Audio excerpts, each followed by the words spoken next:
thank you for being here.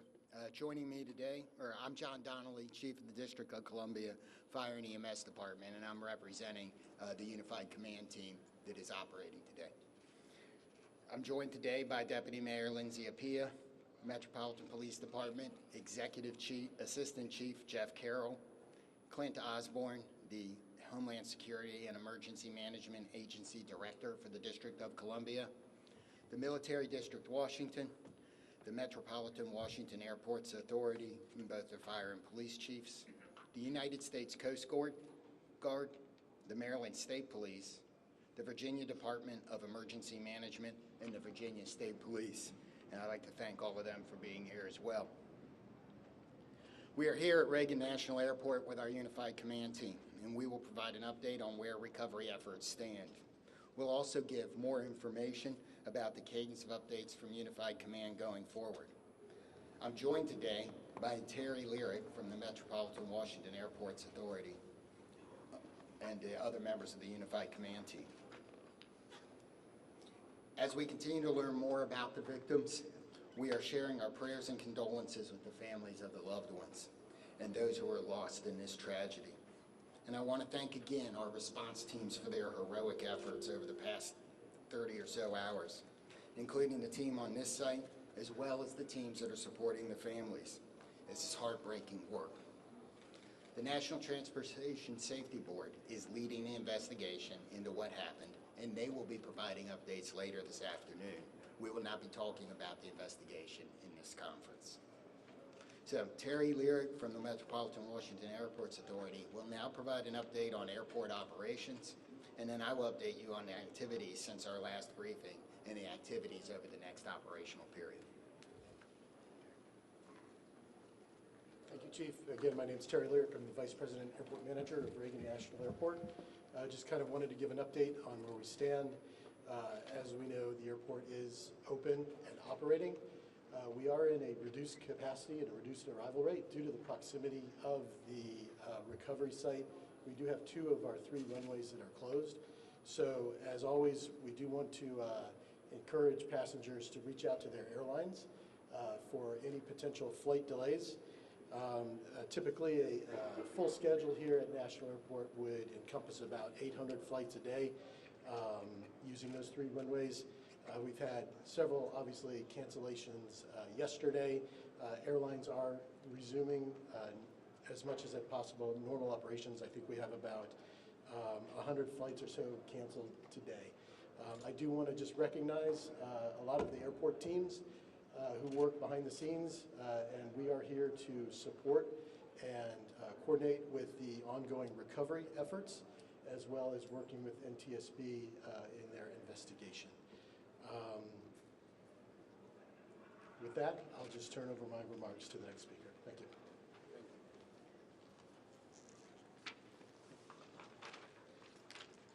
So, overnight, our teams continued search operations and surface work, including side sonar scanning, shoreline searches, and aerial searches. Also, 2 Coast Guard cutters have arrived on station, and you may be able to see them out there on the water. Other efforts off-site included the NTSB, American and PA Airlines, and district officials meeting with families at the Family Assistance Center and providing the support that they need to get through this horrible event. We have recovered 41 sets of remains, and 28 of those victims have been positively identified. And as of 6 a.m. this morning, next of kin notifications have been made to 18 families. Going forward with our recovery operations, search teams will continue to work the site. We'll do side sonar scanning, searching the shoreline, and aerial operations. Our dive teams are working in targeted areas, and additional Coast Guard assets will arrive this afternoon. The salvage crews have begun to arrive on the scene, and they're assessing the work that's going to be needed to recover the aircraft from the water. We expect those operations to begin no later than tomorrow afternoon. The teams are also working the shoreline down the river, as we do expect some debris to be dragged by the current. And if members of the public believe they have information or have discovered potential wreckage, we're asking you not to touch it and to call 911, and we will send somebody out to get it. Supporting the response team. This has been a tough response for a lot of our people. We've had over 300 responders operating at one time, and I think we've got about 500 people that have worked through the site. So the Unified Command has activated peer support for its first responders to make sure that everybody has somebody that can help us get through this. And the outpouring of support, people like the World Central Kitchen's relief team and many of the local restaurants and restaurants here at the airport have supported the people working, making sure they have food so they don't have to stop. And I want to thank the rest of the community for their outpouring of support and the messages that they have given to the firefighters, police officers, military officials, and everybody else that's working. If you want to help, the Greater Washington Community Foundation has a relief fund. You can donate at the link above. We also, be careful, avoid your fundraising scams, only trust verified sources, and ways you can help is to amplify that message using trusted sources on social media.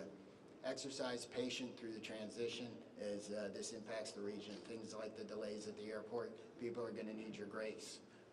I know we've got a lot of vehicles around. We've got some areas closed that are normally open to the public around the river, and we need your patience in that. Check in on your friends and neighbors, and if you're feeling anything about this event, please call the crisis hotline, talk to a medical professional, and you can use 988 on your phone.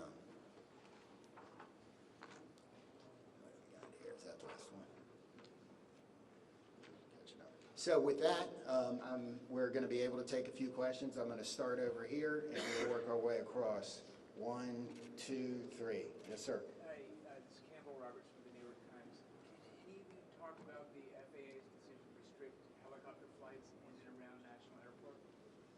So the question is, can anybody talk about the FAA's decision to restrict flights in and around National Airport? I don't believe we have any. So that's probably beyond the scope of this interview. You'll have the NTSB later, and that's something I might ask them. Yes, sir. Chief Skylar Heather with CBS News. Given the time that has passed, can you describe the conditions right now as it relates to the recovery process and whether you all think that y'all will be able to recover more bodies? Okay, the question was, given the time that has passed and the conditions outside, do we believe we're going to be able to recover more bodies? And there's a lot of challenges with that. So I'm going to answer that one. I'm going to say that, yes, we expect to recover all of the bodies. We have that's why our teams are still working. We're going to have to work with the salvage company to do some of that work. Yes, sir. If I may ask a question on behalf of the Reagan National Airport. This is Alex Gabriello with News Nation. A lot of questions now circulating about the crowded airspace surrounding this airport. Also reports about other close calls, including 24 hours before the fatal accident. We've seen the FAA take the position of restricting the airspace, specifically Route 1 and 4 for choppers in this area. What is the airport's position about potentially toning down some of the air traffic around this airport, and should this have been done sooner, specifically the restrictions on the airspace for choppers on Route 1 and 4? Yeah, sure. The question was regarding air traffic, helicopter routes up and down the Potomac, right? That is an FAA responsibility. The airspace is controlled by the FAA. The airport does not have any responsibility outside of the surfaces, the airport itself. But most certainly, this has been conversations that you've had, and when it comes to safety for the airport, for the passengers that come in and out of D.C. Mm-hmm. Absolutely. The FAA does regulate the airport, and we follow all FAA safety regulations. Again, all I can say is the FAA is responsible for the airspace. And very briefly, a question for the chief. Sir, how long do you expect it to take for the salvage to be removed from the river to recover the bodies and do everything that's necessary to bring closure for these families? So we're working as fast as we can. I'm not going to be able to give a timeline on that as there's a lot of unknowns. But we hope that we have more salvage equipment here tomorrow, and that operation can begin then. So next 3 questions. 1, 2, 3. Chief Perry Russin, ABC News. How is weather affecting recovery efforts? Rain today, rain forecast later. What are the elements inside the river? How has all of this affected recovery? So the question is, how does the weather affect the recovery operation? In my view, it may slow it down slightly, but all of the units out here, all of the people work year-round in all conditions. We're going to be careful. We're going to make sure we don't hurt anybody else, but the weather we've seen so far is weather we can work in. If that were to change, that would affect it, but we haven't seen that. I would get one question at a time. Chief, you talked earlier about access to the site and to gain access to that area. We don't think that ice was a real problem that day, but the John Glenn has been out of service for some time. Do you have an update on when that vessel can be put back in So service? the question is access to the site, and the John Glenn is the fireboat for the District of Columbia. So what I referred to on access to the site is things like Gravelly Point being closed and that being lost as a local recreation area while we're working. There was some ice on the river. We made good access to the site with everybody else. The John Glenn, as has been reported, is one of the district's fireboats. It is not the primary asset for this type of operation, and while it's in the shop, it didn't affect anything, and we hope to have it back by this summer. Yes, sir. Mr. Lyric, I have a follow-up question about the runway closures. Grady Trimble with Fox. So you said 2 of 3 are closed because of their proximity to the crash site. Yeah. Can you explain why they remain closed? Sure, absolutely. So the question is, why are 2 of the 3 runways here at National Airport closed? So if you're familiar with the runway configurations here, we have a main north-south runway, and we have 2 what we call crosswind runways. The 2 crosswind runways, if aircraft were to take off or land over the aircraft recovery site that is out there right now, those would be impactful to the operation. So we've elected to keep those runways closed. And to follow up, how long do you expect that to remain the case? And are you saying that if there are still recovery teams in the Potomac, then there's no chance that these 2 runways are going to open? And how does that impact? Yeah, sure. So the question is asking how long we anticipate those runways to be closed. That's a dynamic situation. We worked with the FAA. I think what we've communicated is we anticipate, our expectation is a week. However, we'll reassess on Monday, and as the recovery efforts go, it's a fluid situation, obviously. Yeah. Okay, Paul here and there. Chief, like talking salvage, can you confirm that you're not going to be able to recover the remaining bodies until you're able to get the fuselage off the floor of the river and onto a barge? And then my follow-up to that is, are you making an effort today to get into the helicopter to recover those 2 bodies? So the question is, do we believe we have to lift the aircraft out of the water in order to finish and find the rest of the remains? And the second part of the question was, are we focused on the helicopter today? And the answer to the first question is yes. I believe for us to recover the rest of the remains that we are going to need to get the fuselage out of the water.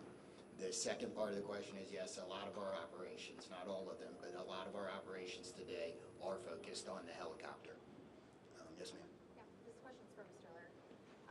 I'm about Fox 5 DC. Can you confirm sufficient staffing moving forward in the tower? I don't know if that's in your scope or if that's something. It's not. So the question was regarding staffing in the air traffic control tower. That's outside my scope of responsibility.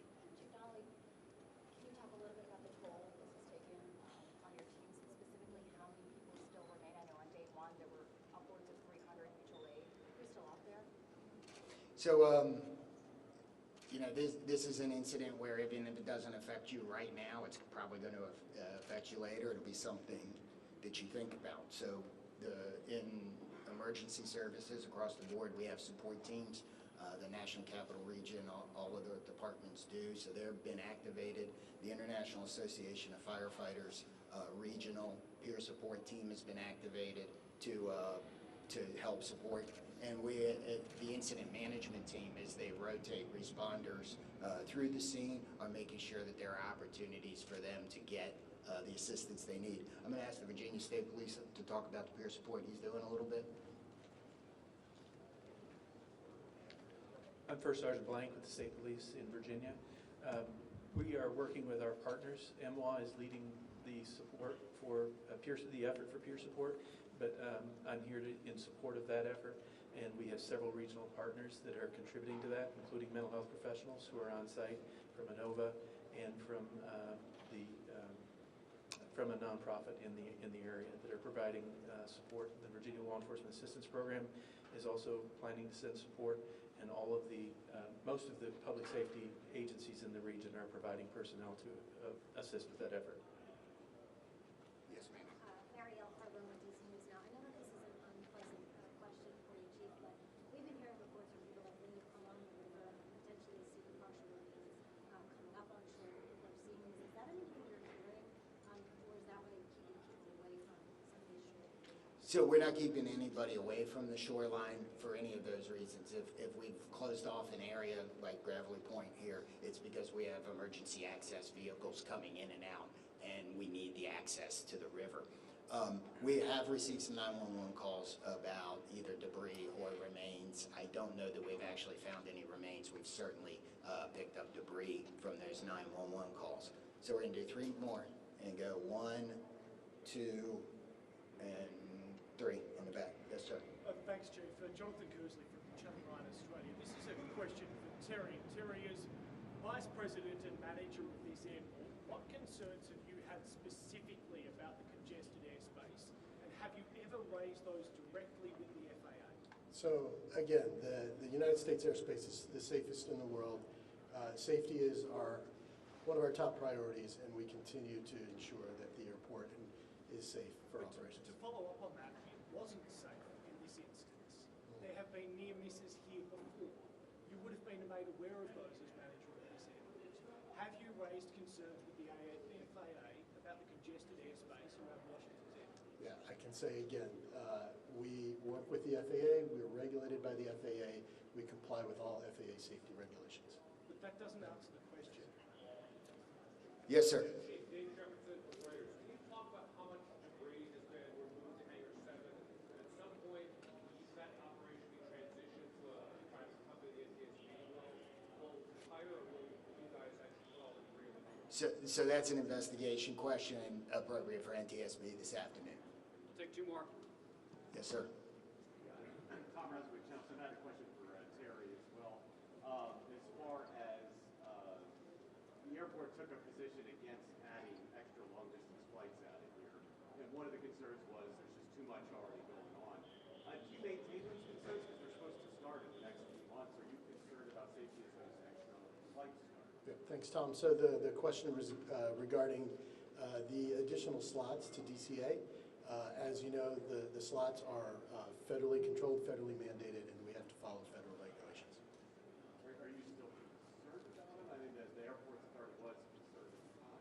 Yes, again, we have to follow the federal regulations on the slot controls. Yeah. That's it. Hi, Jim Spellman, CGTN. Terry, one more question for you. You're talking about the FAA, Congress, federally mandated, et cetera. Where does the buck stop with this accident and ensuring that the next flight to take off from this runway is safe? So again, the question is really directed to the FAA and Congress, I believe. Yeah. Last question's right here. You have 41 victims recovered. Are you confident in the location of the others?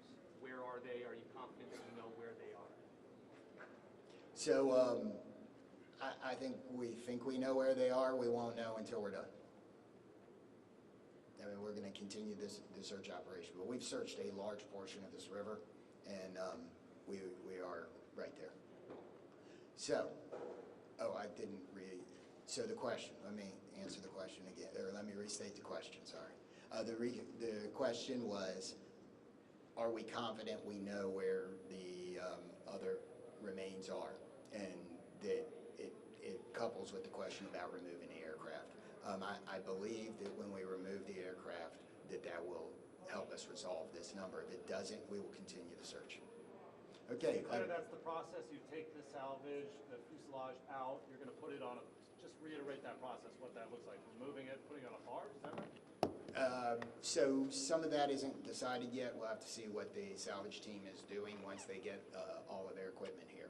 So we may have more on that tomorrow, but so I don't know the exact process today. So thank you all for coming today. Hopefully we answered your questions. We are going to do this again tomorrow. I don't have the time yet, but we will push that out so we can provide the same type of update. Thank you. Hi, I'm Monty Torres with Fox 26 News on YouTube. Thank you for checking out our YouTube channel, where we have loads of great content for you to choose from. And while you're here, why not click on the subscribe button right here? That way you can stay in touch with all the latest breaking news, everything news related within the Central Valley. And thank you for watching.